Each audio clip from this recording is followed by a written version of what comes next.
रुकिए रुकिए, स्क्रॉल मत कीजिए, रुक जाइए। इतिहास बनते देखने का यही मौका है। मौज मस्ती और सोशल तमाशे की देन मीम कॉइन यहाँ तक पहुँच जाएंगे, ऐसा तो किसी क्रिप्टो निवेशक ने भी नहीं सोचा था। इस हफ्ते पहली बार डाजी कॉइन या डाज कॉइन का ETF वॉल स्ट्रीट पर लिस्ट हो रहा है।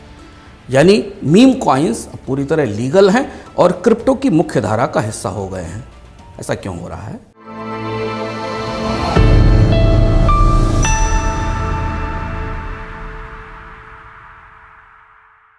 अठारह सितंबर से अमेरिका में कोई भी निवेशक सीधे अपने ब्रोकर अकाउंट से डाजी कॉइन में ट्रेड कर सकता है। डाजी कॉइन या डाज कॉइन एक मीम कॉइन के बाजार का बादशाह है। ये मीम कॉइन खेल खेल में बनाए गए थे, मगर रिक्स ऑस्प्रे के स्पॉट ETF में ये डॉजी टिकर के नाम से लिस्ट होंगे और इनमें निवेश उतना ही आसान होगा जितना कि आप शेयर और बॉन्ड खरीदने में होता है। कहानी का सबसे बड़ा ट्विस्ट ये है कि पहली बार मीम कॉइन्स सिर्फ ऑनलाइन या सोशल चर्चा का हिस्सा नहीं होंगे, बल्कि लोगों की वास्तविक बचत का पैसा म्यूचुअल फंड, रिटायरमेंट और पेंशन फंड के जरिए इनमें पहुंचेगा।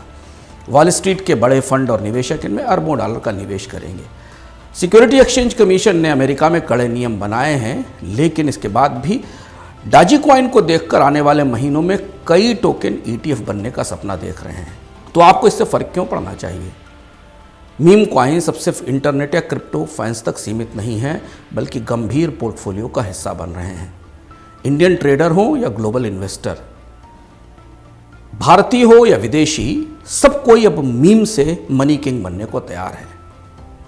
डाजी कॉइन का ETF केवल क्रिप्टो की हेडलाइन नहीं है, बल्कि फिनांस की दुनिया में एक नया ही खेल शुरू हो रहा है। मीम कॉइन्स के ETF लॉन्च ने निवेश को लेकर बाजारों की समझ को सर के बल खड़ा कर दिया है।